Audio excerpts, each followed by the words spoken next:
Greetings to my friends. This is Mazamir Girma with the Pan African Book Club from Africa's highest city, Devra Brahan, Ethiopia. How are you doing and what are you reading this time around? Today I have brought you another interesting book. I know that religion is more powerful in Africa than education or literacy. So for this is even the internet. So for this reason I have brought a very interesting book by Aloysius Lugira. It is an edition of World Religions and entitled African Traditional Religion. What comes to your mind when I say African Traditional Religion? A lot of things may come to your mind. Earlier I was promoting it on TikTok, just a 2-minute video I did, and disclosed that African traditional religions do not have founders or holy books or shrines or like big cathedrals where you pilgrimage to. Maybe the pyramids of Egypt and the walls of Zimbabwe could be visible remnants of African traditional religions. But had there been big cathedrals like the ones in Europe, I think would have some remnants of African religions. So due to their nature, we really don't have that. There are beliefs that spirits live below the ground, just on below the surface of the earth, and they don't really care whether you believe in one god or not. There are many African religions that tolerate with each other. There is one surprising fact that at a certain place, a lost person from one village was considered as a god in the other, and he was asking for the hearts of oxen, so he was given him, he was taken care of. God to certain African religions is not man, male or female, so the sex. So God to some is a Kamiri, and to the others there are two gods, man and woman. So all these African traditional things, magic you see on Nigerian films and everywhere, I think give you a highlight into what African traditional religion is. So whether you believe it or not, whether you consider as a follower of one of the Abrahamic religions, you may have some roots or there may be some Africanness or African roots in your character, in your personality. So having given this introduction, I think it's time to go to the contents of the book. Understanding. First, the objective of this edition is understanding religion and our psychological makeup so that policy or any intervention, any program cannot be devised without taking the human element into consideration. So whether it is the Kikuyu of Kenya or the Yoruba of Nigeria, such traditional African religion and religious practices are known. There are places in Africa whose population, more than half of it, believe in traditional religions, even if there is the influence from modernization, feminism, and technology. Sacrificing is one of sacrificing animals or something is one element of African traditional religions. It is related to the environment, to the mountains, and so on. From another book, from books that I read before, there were Africans when Western or any Abrahamic religions were imposed on them who vied to fight by believing their traditional religions in secret. Some places make it illegal, but in secret they are traditional religion followers. And even there are some dietary practices religions force upon the community, so in secret they eat what they wish. So you see, there is resistance to the Abrahamic religion. So even if people are not followers of traditional religions nowadays, there are cases in which they are in secret followers of traditional religions, or there are elements of traditional religion in the Islam or Christianity they practice, even in Judaism, because we have black Jews in Ethiopia. Carrying of amulets, practicing some magic, and so on. Christians and Muslims practice. These are elements of African religions. Thousands of years of practice of these is common. So, primary or secondary followers of traditional religions are there in our continent, which is diverse. 6,000 ethnicities, or 1,000, or so 2,000 languages, and we can say African religion, but we can, as we can consider, because it has, they have a certain element, a certain similarity. We may say African traditional religion, but there are a number of traditional religions. They have no single founder, as I said earlier. They are indigenous. They don't have like permanent. There are shrines, certain mountains or rivers, or even the sun could be considered as a manifestation of God, but they don't have like cathedrals. So natural features could be what African believers of those religions visit. So you know what? I'm just going through my notes. That's why I look down at my paper. There is no single ordained priesthood, no distinction between sacred and non-sacred in Africa. In the West there could be secular and sacred, but it is part of life. Everything, giving birth to children, having any problem, your crops, your cattle, everything has a spiritual element in Africa. Oral tradition is there. They don't have a holy book, just it comes from tradition, from generation to generation. It goes through the legends, proverbs, sayings, tales, so that you get from your parents, and then you pass it on to your children by rehearsing, remembering, and inculcating into the generation coming after you. So mostly they are done at a certain place or time. You know, Christianity is done at certain place of time. Islam is, but African traditional religion is everywhere. So part of your life, and it does not have one place of worship. There is sharing African philosophy of there are certain African philosophies about sharing, about communal living, and because we are, and since we are, therefore I appreciate believe that communal life, sharing, togetherness is what African traditional religions promote. The pyramids are religious structures which are almost dead elements of those religions. Those religions are not practiced, so like fossilized, this is so. But African religion interconnects with the kingship, with the leadership that was there during the times in the BCs. But nowadays they are replaced by the Christian or Islam elements that are practiced in those parts of the continent.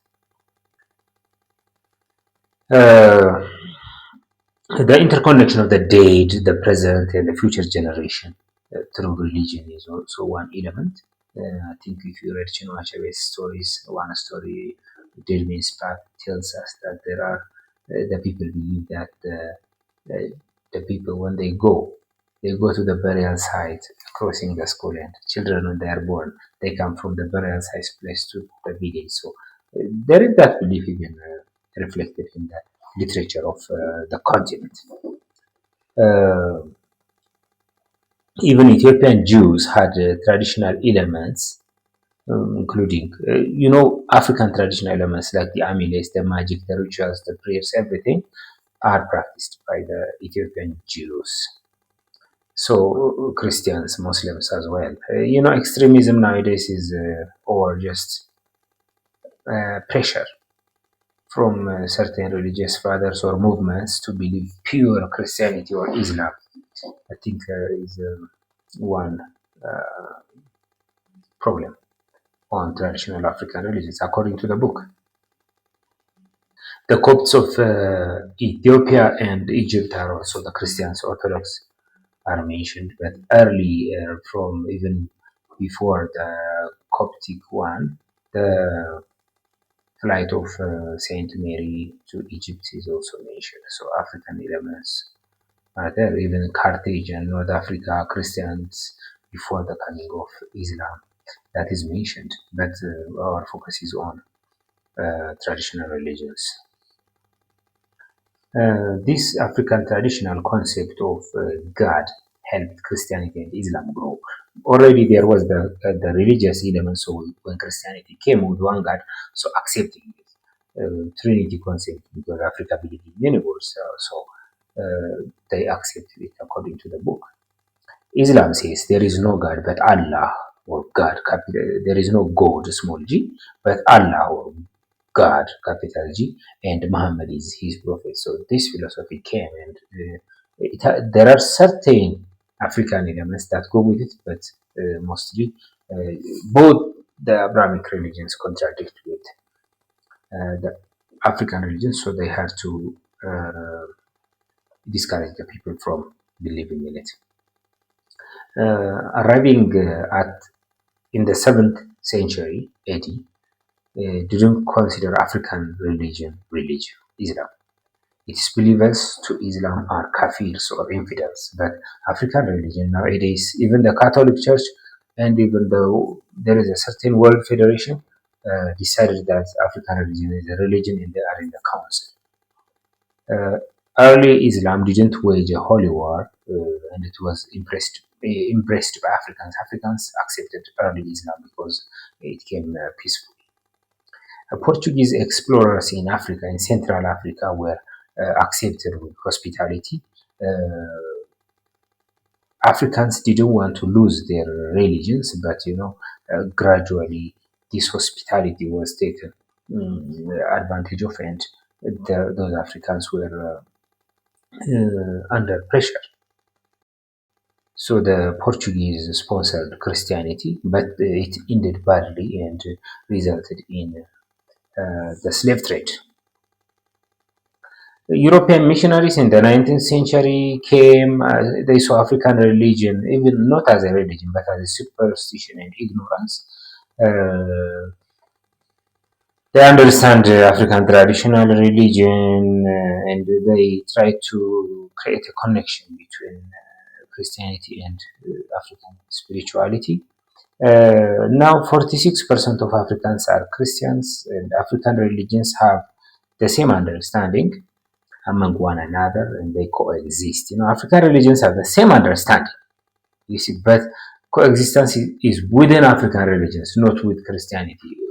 There are attempts. Christians try to embrace Christianity, but Christianity does not accept African religions. But there are Christian elements or Christian practices among Africans nowadays. So, what do Africans say about creation or the beginning of time? That is expressed in different African myths, legends, proverbs, folktales, and fables. The Dinka, for example, of southern Sudan, believe that God sent a rope. A rope descended from the sky so that people would climb up and tell God if they had any problems. Lost people from one area, when they are found at other places, the people who found them there considered them as gods. There are such elements or such experience, very beliefs about the rain, about giving birth, about initiation, about ritual. We'll come to them. There are stories, fables, proverbs, all these used to teach Africans about their identity, about the belief of their fathers and mothers, about nature, how to coexist, live with nature, respecting your village elders, and so on. So Many interesting one. I am interested to find Anansi, a West African story I read in African storybook. Here, Anansi, they say, is famous in Nigeria, so I know about Anansi. It's a spirit. The supreme being. About the supreme being, just the issue of mono and polytheism and their coexistence is raised. Monotheism, believe in one God, believe in one God. There is a monotheistic element, but there is also a polytheistic element. There is hierarchy. Sometimes the God is on top, the God is on top. Below him, there are deities and other messengers. Just the supreme being rules the other vast number of divinities. God could be dual, male or female, to some, as I said earlier, or it could be many, like a committee working together. God, I think the Deist God who created and left the world for its fate is not here. This one monitors your day to day interaction, but may send messengers and other divinities to do that job. There is one supreme being for the entire human race. There is also this idea. There is one supreme being for the entire race, not just many gods. The small gods are messengers of that big God. And God is also sustainer of the universe. He did not just leave you after creation, as we said. If God should die, the world would also collapse. There is such a belief in the Congo among the Bambuti people. So sustaining it by watching, keeping an eye, is expected according to them. Mountains are seats of divinity to some people. God has no sex and so on. And the spirit world, what about the spirit world? There is hierarchy, as we said, different roles among the deities, and belief in the afterlife. When we die, our soul changes to a spirit. We become a spirit, not just a dead or not ending up as a soul only, will be a superhuman. Healers are different, in African healers. There are healers using spells or certain leaves and traditional healers.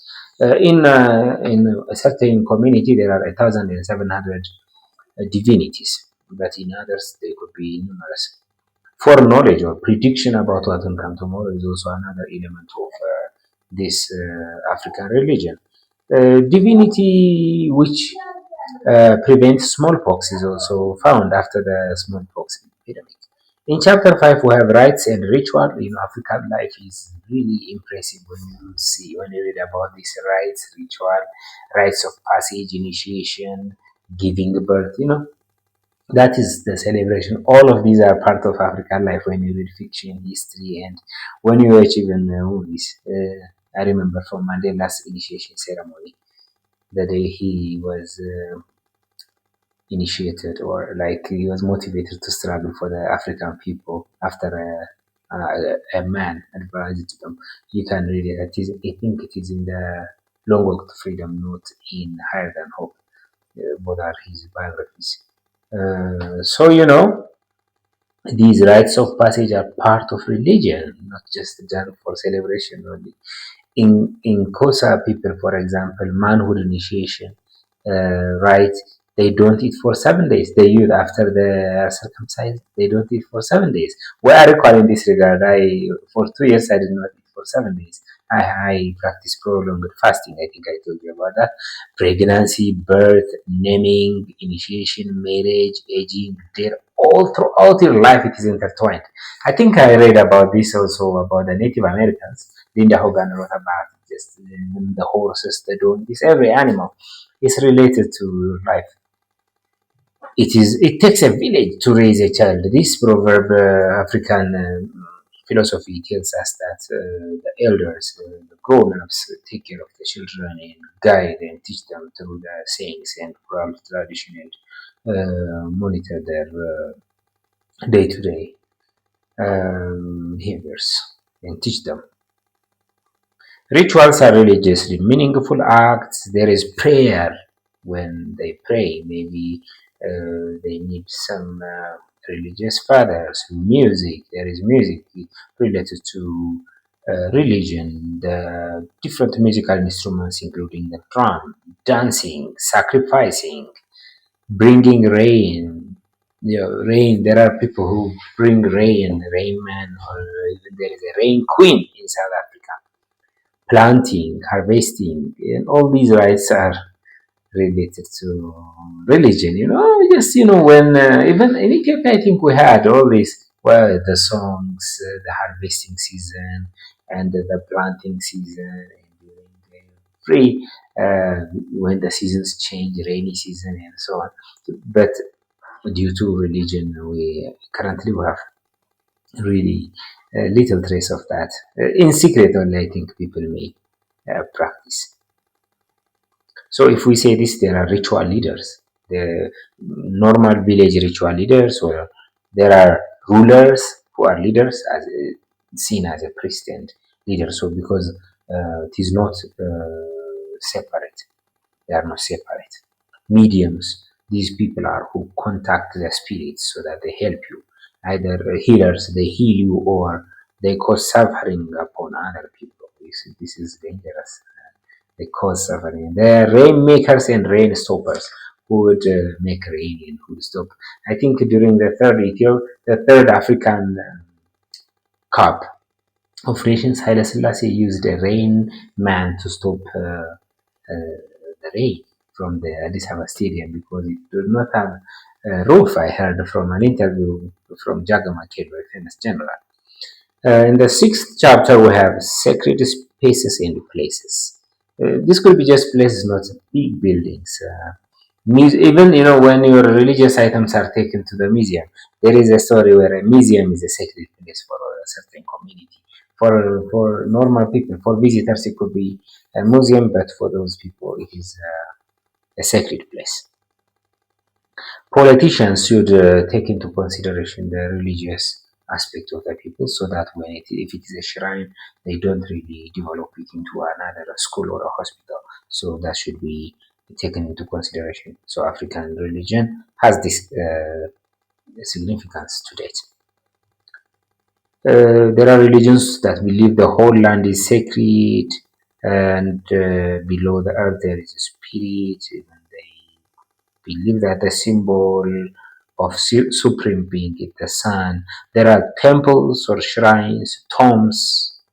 Even there is a muse. Some people who make knives, who make a sculpture, call upon a muse like the Greek muse that inspires you to create beautiful art. Mystical forces like those who practice magic, witchcraft, and sorcery are also included in chapter 8. African religion in today's world. African religion has been so influential even in the Caribbean, all those descendants of the black people. I heard that there is also in Haiti when they fought the French, they had a religious problem when they were practicing religion. The French were mad at them. So religion, I think it is intertwined with politics. When they meet for religion, they talk about oppression and freedom. So the Caribbean is also rich in this. America also, there are in America also there are African religious practices. It was not recognized for long as a religion, but now they are recognizing it. Independence, African independence, and coming back to African identity promoted it because African values and religion were one element of the African community after independence. Now it is taken as a full partner of the world religion by the Vatican. So African religion is part of the world religion. Whatever their religion are, people of Africa do not give up their Africanness, their African root, their African values. So for this reason, there are religions, Abrahamic religions, but those who practice African religions practice them, but those even who practice other religions, non-African religions, have African elements in their day-to-day lives. The Caribbean, I told you, people have needs beyond Christianity and Islam. So for this reason, they go back to their African religions. They practice African religion, or they take elements from that because protection against witches, healing, these things may not be there in Christianity. Missionary as a mission to erase African religion from the continent. So missionary played a bad role to raise African religion, African culture, African identity, African language. You see, it has an impact when you are deprived of your religion, your practice, your umbilical cord is cut. You cannot connect with your ancestors. That's a problem. As a subject of study, universities in America and elsewhere are studying, even in Africa, are studying African religion as an organization. African religion is getting organized, healing is becoming formal. Western pharmacies and Western medicine is considering African medicine. And even, because they take them without patent and without the knowledge of the people, it is called the new scramble for Africa. In the ninth chapter, just African religion in the past, present, and future. Uh, Africans are religious by nature, or people are religious by nature. This Africa, the word, even Africa, the land of Afri in Latin, referred to a place in a Roman, and also it has a connection later with Carthage, it says. So I'm glad to know about our African identity and the source of the name of Africa. I heard the name of Africa was also Ethiopia before. Colonialism left native culture, religion fractured and bleeding.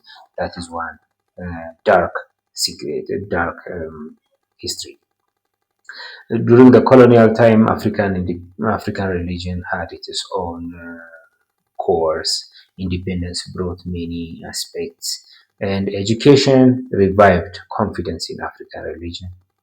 Indigenous religion is an identity, so many people are practicing it.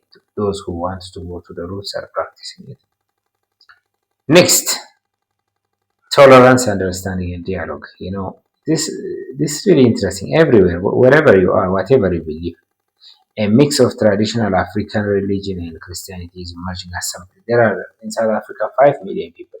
You get it in the book are believing a mix of traditional religion and African Christianity. So there are some certain fathers even in America, in the Caribbean also, they take elements from Christianity and traditional religion. There are challenges from feminism on African religion, from youth who are not following their fathers' footsteps. The internet, modernization, and all these are affecting African traditional religion. This is just a highlight. I hope you'll read it and you'll get an insight into the book. So, traditional African religions. This is my take. I hope you read the book and thank you for your attention.